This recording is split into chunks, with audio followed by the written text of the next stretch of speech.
श्री सूत जी कहते हैं कि विदर्भ देश में सत्यव्रत नाम के एक प्रसिद्ध राजा हुआ करते थे। वो धर्म पूर्वक अपना राजकाज करते थे।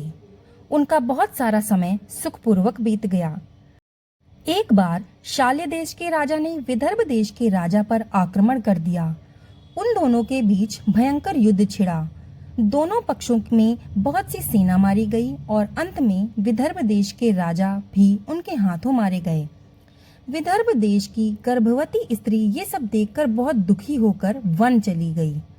सुबह होने पर रानी ने जलाशय के किनारे एक वृक्ष के नीचे एक सुंदर बालक को जन्म दिया। उसके बाद वो बहुत प्यास से व्याकुल होकर जलाशय से पानी पीने गई। इतने में एक घड़ियाल आया और उसको अपना भोजन बना लिया और वो बालक पैदा होते ही अपने माता पिता से दूर हो गया। वो बालक के माता पिता नहीं होने के कारण वो बालक बहुत जोर जोर से रो रहा था। उस समय भगवान भोलेनाथ की कृपा से उमा नाम की ब्राह्मणी अपने बालक के साथ वहां से गुजर रही थी, पर ब्राह्मणी बहुत ही गरीब और विधवा थी और भीख मांगकर अपना गुजारा करती थी। उस नवजात शिशु को, जिसकी अभी नाल भी नहीं कटी थी, देखकर उसको बहुत दया आई और मन ही मन उस बालक के बारे में वो सोच रही थी। तभी वहां से एक सन्यासी गुजरे और वो ऐसे जान पड़ते थे मानो शिव शंकर भगवान ही हों। उस सन्यासी ने उस ब्राह्मणी से कहा कि तुम इस बालक की रक्षा करो और इसका पालन पोषण करो, इससे तुम्हें परम कल्याण की प्राप्ति होगी। इतना कहकर वो सन्यासी वहां से चले गए। उसके जाने के बाद ब्राह्मणी उस बालक को लेकर अपने घर की ओर चली गई। वो ब्राह्मणी एक चक्रा नामक नगर में निवास करती थी। उस ब्राह्मणी ने उस बालक का अपने बेटे की तरह ही पालन पोषण किया और उस बालक का नाम धर्मगुप्त रखा। वह भिक्षा से ही अपने पुत्र और राजकुमार का पालन पोषण करती थी। एक दिन वो ब्राह्मणी भिक्षा मांगते हुए उन दोनों बालकों के साथ देव मंदिर चली गई और इस समय यहाँ पर शांडिल्य मुनि पधारे हुए थे। ब्राह्मणी ने शांडिल्य मुनि को प्रणाम किया और पूछा कि हे मुनि, इस बालक को मैं एक सन्यासी के कहने पर अपने घर ले आई हूँ, लेकिन अभी तक मुझे इसके कुल का पता नहीं चला है।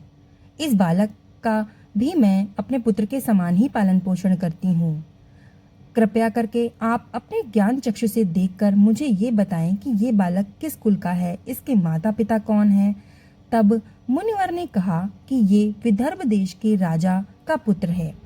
इसके माता पिता की मृत्यु हो चुकी है। मुनिवर ने ब्राह्मणी को इसके माता पिता की मृत्यु कैसे हुई ये भी बताया। ये सब सुनकर ब्राह्मणी को बहुत दुख हुआ और आश्चर्य भी हुआ। उसने मुनिवर से पूछा कि हे मुनिवर, ये बालक राजा का पुत्र होते हुए भी मेरे साथ भिक्षा मांग रहा है और भिक्षा पर ही निर्भर है। इसकी दरिद्रता कैसे सुधरेगी और ये अपने राज्य को कैसे प्राप्त करेगा? कृपा करके कोई उपाय बताएं। तब शांडिल्य मुनि बोले कि इस बालक के पिता विदर्भराज पूर्व जन्म में पांड्य देश के राजा थे। एक दिन प्रदोष काल में राजा बड़ी भक्ति भाव से महादेव जी की आराधना में मगन थे। इस समय उनके नगर में बहुत भारी कोलाहल मच गया। उस शोर को सुनकर राजा ने बीच में ही भगवान शंकर की पूजा को छोड़ दिया और राजभवन से बाहर निकल गए। इसी समय राजा का मंत्री शत्रु को पकड़कर उनके समीप लेकर आ गया और वो शत्रु पांड्य राजा का सामंत था। उसको देखकर राजा को बहुत क्रोध आया और उन्होंने उसका मस्तक कटवा दिया। शिव की पूजा को छोड़कर नियम को पूरा करे बगैर ही उन्होंने रात में भोजन भी कर लिया।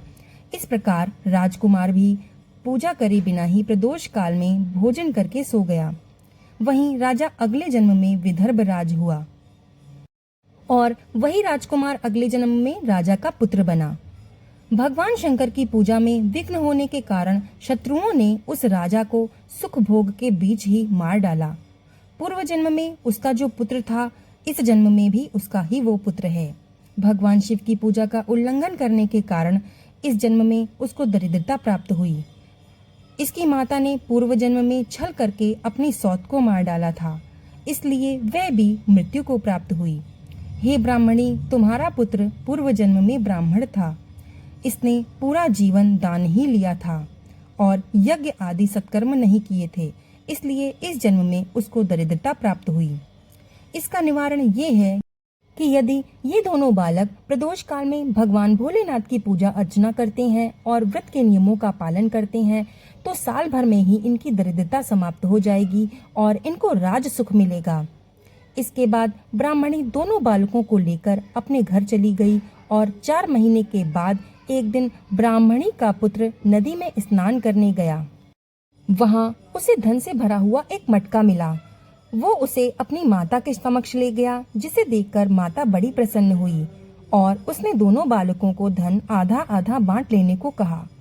परंतु धर्मगुप्त ने वो धन लेने से साफ इनकार कर दिया और कहा कि प्रत्येक व्यक्ति को अपने कर्म और भाग्य का फल भोगना पड़ता है। इस प्रकार पूजा करते हुए दोनों बालकों का 1 वर्ष पूरा हो गया। एक दिन दोनों बालक वन में भ्रमण करने चले गए। चलते चलते वो काफी आगे जा चुके थे। अचानक उन्होंने कुछ गंधर्व कन्याओं को वहां खेलते हुए देखा। ब्राह्मणी के पुत्र ने धर्मगुप्त को आगे जाने से मना किया और कहा कि यहाँ गंधर्व कन्याएं हैं और किसी को भी अपनी ओर आकर्षित कर सकती हैं। लेकिन धर्मगुप्त निडर होकर आगे बढ़ता रहा। जब मुख्य गंधर्व कन्या ने राजकुमार को देखा तो वो आकर्षित हो गई और वो राजकुमार से बातचीत करने लगी। जब राजकुमार ने बताया कि वो विदर्भ देश के राजा का पुत्र है, मेरे माता पिता अब इस संसार में नहीं है और शत्रुओं ने मेरे राज्य पर कब्जा कर लिया है, उस कन्या ने अपना परिचय देते हुए बताया कि मैं विद्राविक नामक गंधर्व की पुत्री हूँ। मेरा नाम अंशुमाती है और मैं गायन में प्रवीण हूँ और मैं आपसे विवाह करना चाहती हूँ। इतना कहकर उसने अपने मोतियों की माला निकालकर राजकुमार को पहना दी। तब उस राजकुमार ने पूछा कि तुम राजपाट गंवाए हुए राजकुमार के साथ कैसे रह पाओगी और अपने माता पिता की अनुमति के बिना तुम मेरे साथ कैसे आ सकती हो। अब अंशुमति कहने लगी कि अब चाहे जो भी हो जाए मैं तुम्ही से विवाह करूंगी। तुम 2 दिन के बाद मुझसे आकर यहाँ मिलना। इतना कहकर वो कन्या वहाँ से चली गई। धर्मगुप्त ने वापस आकर ब्राह्मणी और उसके पुत्र को सारी बात बताई। वे दोनों बहुत खुश हुए।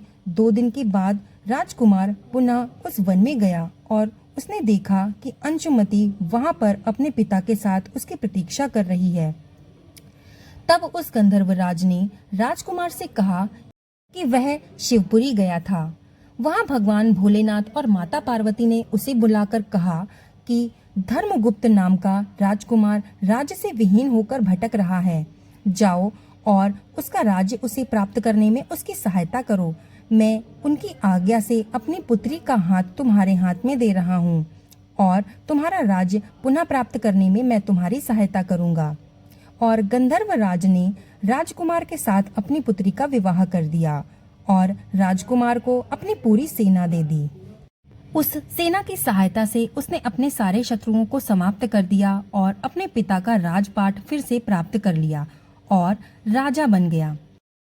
उसने अपने बुरे वक्त में पालने वाली ब्राह्मणी को राजमाता का दर्जा दिया और सूचिव्रत को अपना भाई माना।